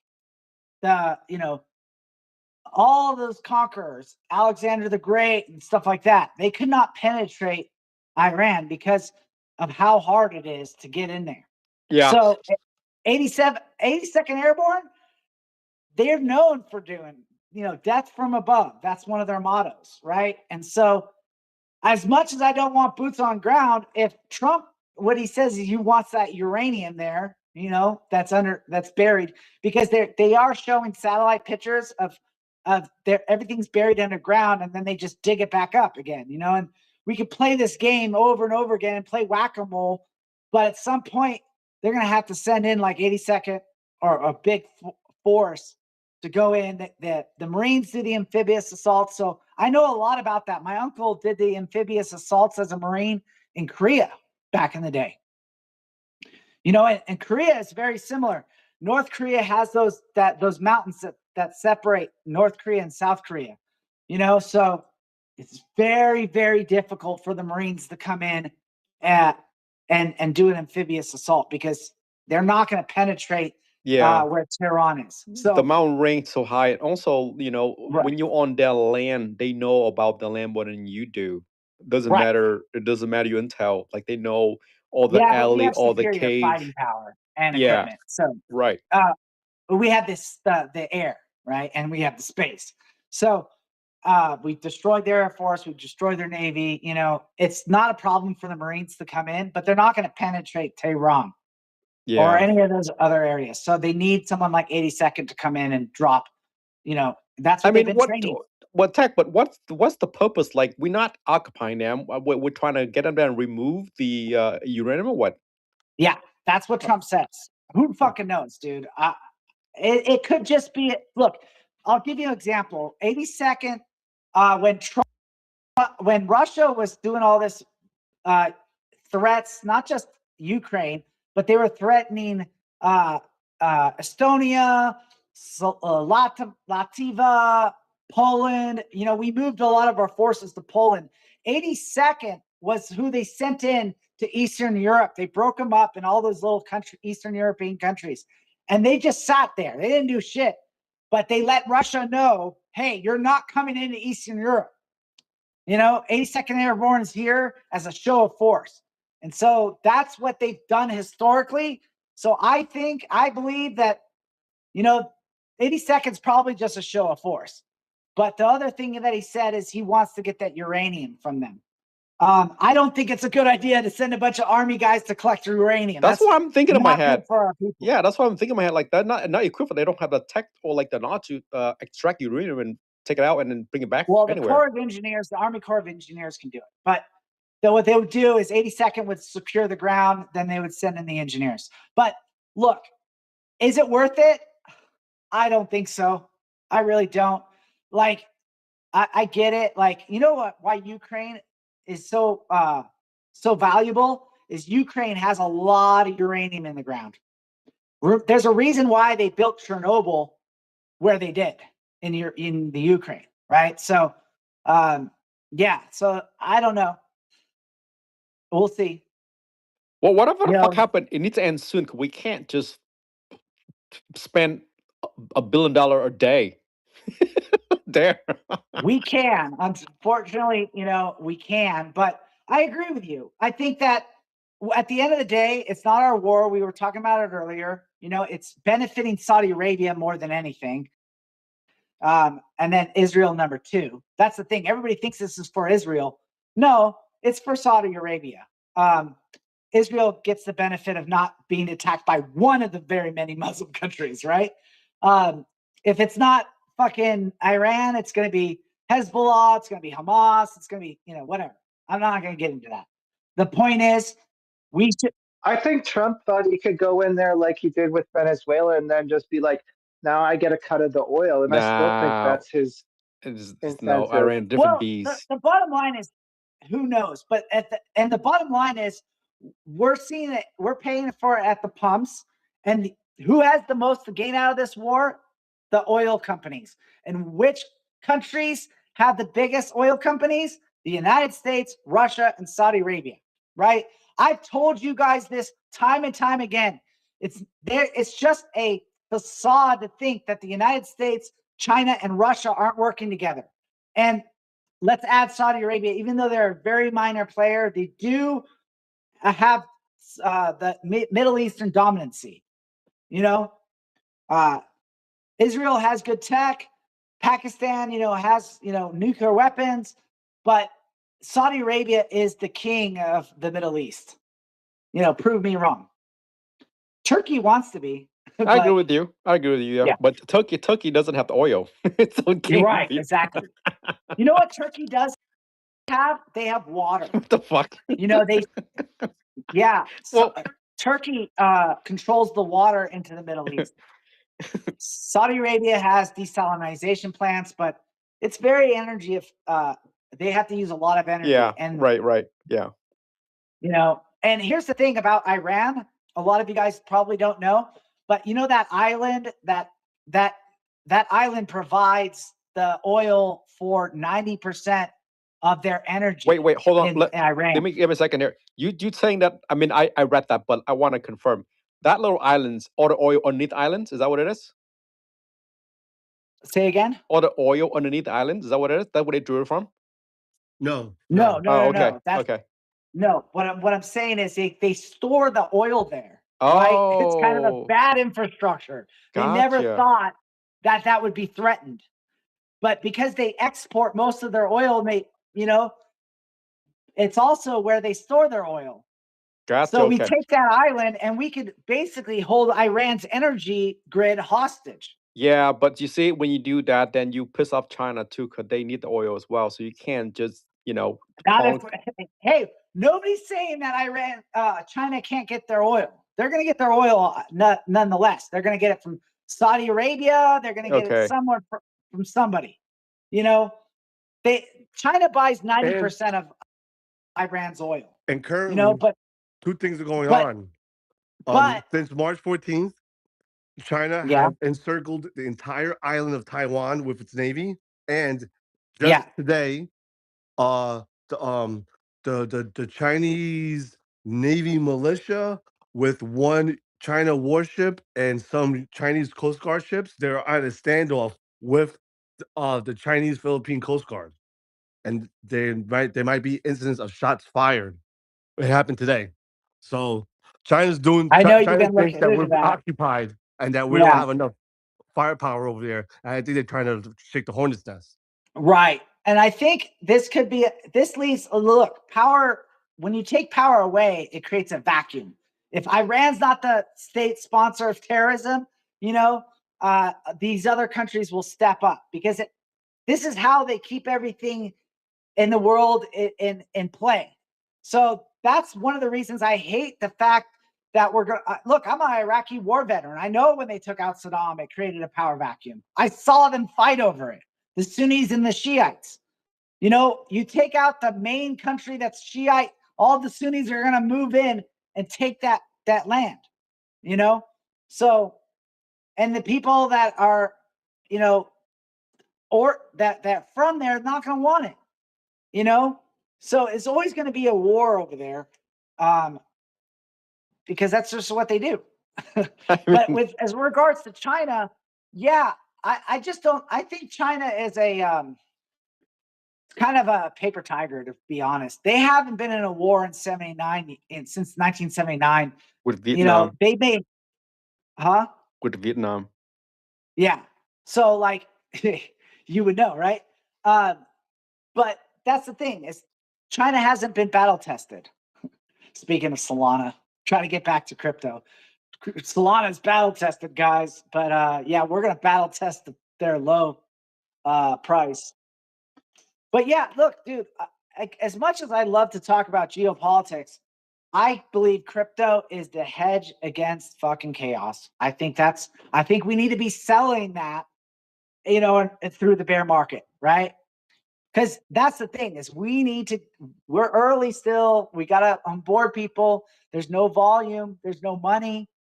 Until the governments start printing money and doing what they do, and they have to get rid of Jerome Powell at some point, you know. And now we're hearing that Jerome Powell can be there longer. Bullshit, dude. They gotta get rid of the guy. No, what is gonna do? He got one vote. He's getting like a board member, whatever. He can vote, but he's one vote. That's it. Yeah, and he can only do that for another year. Yeah. So look, they're gonna get rid of him. They're gonna put Kevin Walsh in there. He's gonna. Why do you guys hate Jerome Powell? Like, fuck. What's that? Because why do you hate Jerome Powell? Because he didn't cut rates? No, I hate Jerome Powell because he's working for the bankers. I hate the Fed. I just want someone that's, you know, gonna, in crypto, we want them to print money. We need to prove the crypto case. You're Canadian. You should want a weaker dollar. Well, beside crypto, though, printing money causes inflation. Inflation means I have less fiat to buy crypto. Well, so I guess, but you should be, you know, if that's the thing, you should be trading your crypto with your fiat. For example, I stabilized, you know, before all this dumped, I'd stabilized 25% of my portfolio so I could buy the dip. I hate holding dollars, but I'm gonna, you know, hold for whatever it takes, like 200 days for them to hit the bottom so I can start buying the dip. And this is just a local bottom. I'm gonna buy and then I'm gonna sell again when it hits 85. You know, and I'm gonna ride that down again.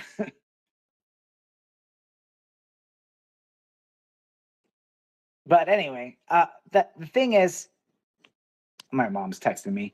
Well, text her back. You know, we have to take advantage of these scenarios. Well, right? the other thing too about Powell was that he misread the market a few quarters back. Like a few quarters back, if it had low interest rate, we would have been better. Like the job market would have been a little better, and this is why. I don't know if you look back on Powell's career and what he had to go through and what he did and for the economy through COVID, the guy fucking did a banger job. He should get an award. That's my take. I mean, I would disagree. I don't know about that, man. They print so much money. Yeah, you know, he's part of. I know they don't do the money printing, but you know they do the money. They buy the treasury bills and hold it at reserve so they can print more money, right? So they help to facilitate printing 25.5% of all the money in circulation. So no, I do not. They did a terrible job during COVID. You know, they shouldn't have shut down the economy, but that's not the Fed's fault. No, that's well, no, just the Fed alone though. Like sometime in 2024 and 2025. Interest rate could have been reduced. That would have been better for the economy. And it's just getting too high, and then thing falling well, he's off. Called too late Powell for a reason. Yeah, he's just too late into reacting. He Yeah. is a pussy. You know what I'm saying? I know You can what you're tell. saying. And here's, you know what? Trump has pissed him off so much that he's making bad decisions. You know what I mean? You shouldn't be so swayed by him. Everybody knows Trump's an asshole. You know what I mean? But don't hurt the people with the interest rates because you don't agree with the guy. You know what I'm saying? Like it's so funny, and I get it. Everybody's human. They have pride and they have an ego, but this Trump derangement syndrome has to stop. It's not all about Trump. You know, these politicians are they just like they fight wars. They fight policies, and all it hurts is the little guy. You know what I'm saying? That's why we're into crypto, so we could take advantage of that. We need to get the crypto market cap, like it's only 2 trillion. Gold is 40 trillion. The stock market's 120 trillion. Silver's 20 trillion. Like we need that in crypto. So like we can have control over our own financials and our own assets and self-custody, right? And it's going to take everybody. And I'm not just talking about the United States. The whole world needs to get behind it. And you know, there's some countries that are doing better than others in regards to that. Some have passed that, you know, better laws, you know, Dubai being one of them, you know, and, you know, we were talking about Dubai earlier. You know, Singapore is very strict on the regulations. So is South Korea. A lot of Asian countries are, but they are at least, you know, being proactive, you know, they're not banning it out entirely. Even But Nigeria. you can buy a house.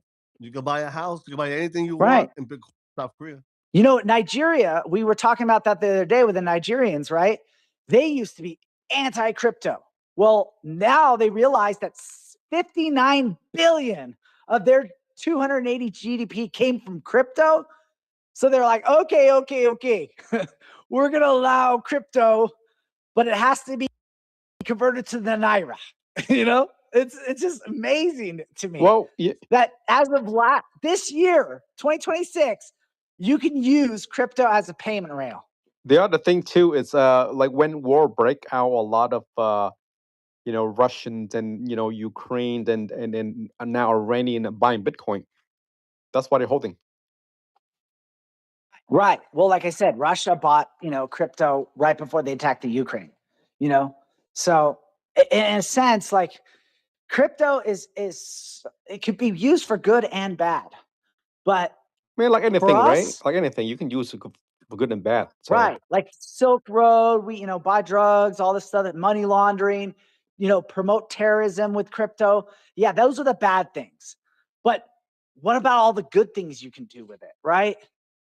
And it's just, you have to accept it as it is. well, I mean, and you know, good people don't remember good thing. I mean, it's about money. Like fiat have done so much bad for society too, right? So like the IMF, like International Money Fund, went to loan money out, and they really bankrupt the country, right? A lot of the case there. absolutely. So, Like I you said, know, I studied economics of Latin America. The IMF destroyed them with bad, you know, I know, loans. crazy. You know, yeah, and they just basically said fuck you, and you know, the whole Che Guevara thing. And well, I know he's looked like as a bad guy, but like, you know, he was against the you know, Americanization and the Westernization of and the influence down there. So, you know, it was a, you know, every action is a reaction type of deal. You know, I can always see these things objectively and on both sides. But yeah, you know, it was intended, the World Bank, you know, was intended to be good. It was to help developing nations, right? But greed always surpasses that, you know? And now you got this BIS, the Bank of International Settlements, you know, controlling all the central banks, printing all, you know, getting the governments to print the money, you know, and playing this shell game, right, with our money, with our assets. And and fiat is backed by nothing, right? It's backed by whatever they say it is, their credit score, right? And you know, in the United States, like, you know, we have a credit system. I think it's good overall, but like there's a lot of bad things with that too. You know, other countries don't have that, you know? So yeah, I think that we could do all that stuff with crypto. And in fact, like Sailor's talking about it with Bitcoin, you know, he I'm not going to buy any of his products, but he's getting people to buy, you know, you know, strategy and getting, you know, interest and then he uses that to buy more Bitcoin, you know, and it may fucking crash on him if Bitcoin doesn't, you know, do well. But if it falls out of its cycle, you know, if it breaks that Fibonacci that it's been on, yeah, possibly. But you know, it's taking the shot. You know what I mean? I think, you know, you miss 100% of the shots you don't take. Michael Jordan.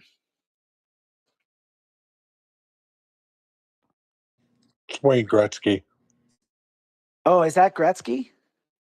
I don't know. I think I it's. thought it was Jordan. It's Michael Jordan. It is Jordan. But on the Fucker. TV show The Office, he says it's Wayne It was Gretzky. Britney Spears, okay? Dude. Michael Scott. Fucking Britney Spears.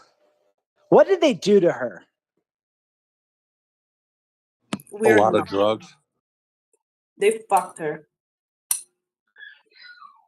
Figuratively and literally. That's gross.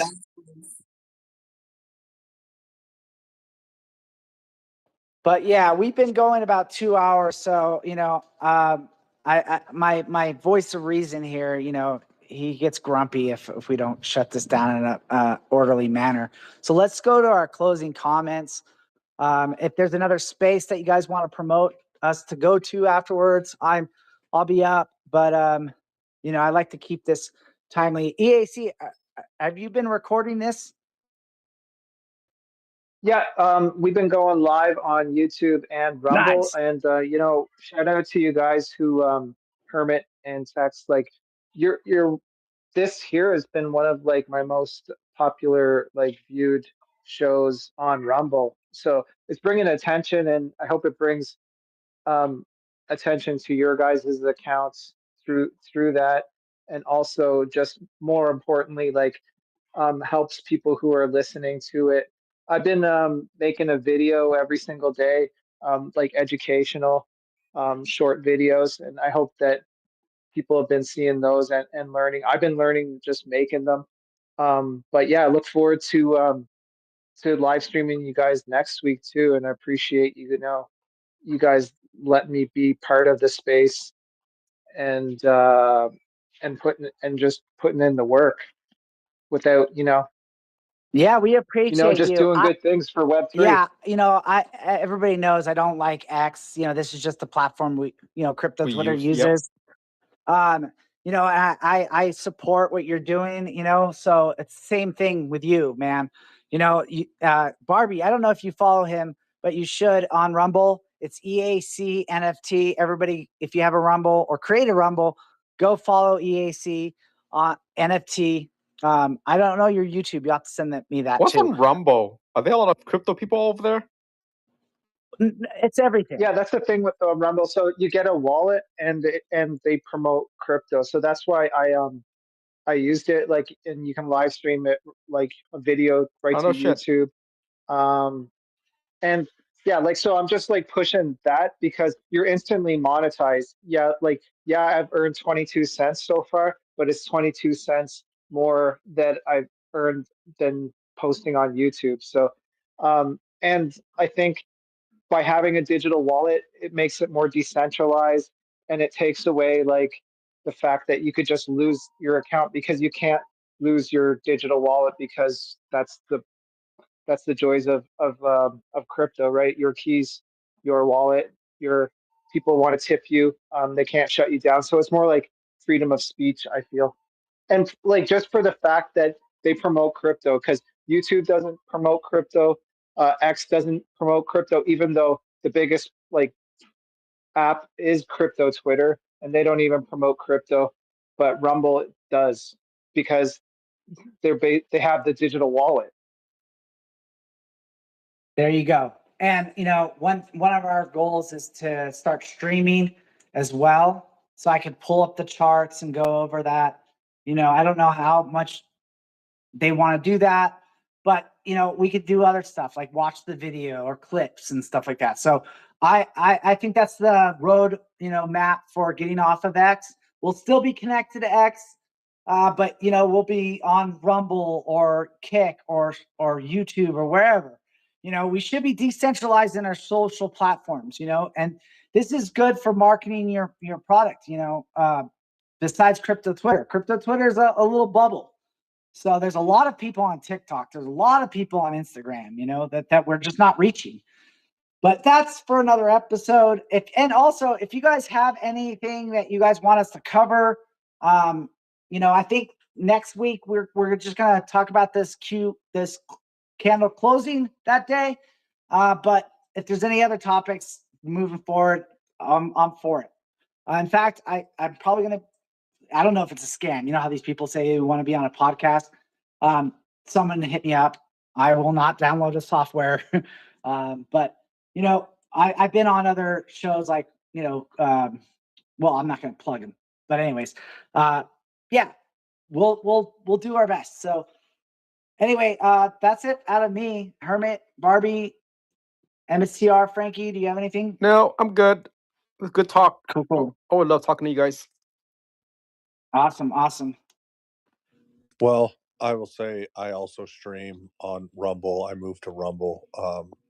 EAC convinced me to do it, in terms of just like it saves money. I was using StreamYard, and then so now I'm streaming on Rumble because it's a free platform to stream from. And you know, I stream usually in the mornings with my airdrop farming and stuff, and you can just click buttons with me if you want. If not, that's also okay. But yeah, you can check me out. I'm crypto_hermit on Rumble. I was just about to say, why am I not following you? So I'm going to do that right now. But perfect. I'm text change on Rumble. Perfect. All right. Well, let me see if I could load up another bear market song from Little Bubble. Liquidated. You want to do that? I haven't been liquidated in a while, but some people are. Yeah, go ahead. Give it a shot. Okay. I kind of like it. You know, speaking of girl singers, you know, it's not Britney Spears, but oh wait, this is the wrong song. Hold on, I clicked on the wrong one. Oh yeah, this is Avril Lavigne's twist of crypto. All right, let me turn the volume up. Chill out, what you selling for? 10K, we've been here before. And if you would only let it climb, we'd be fine.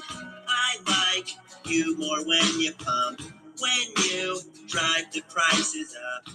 But then, as soon as I open my long, you become somebody else. Big market sell.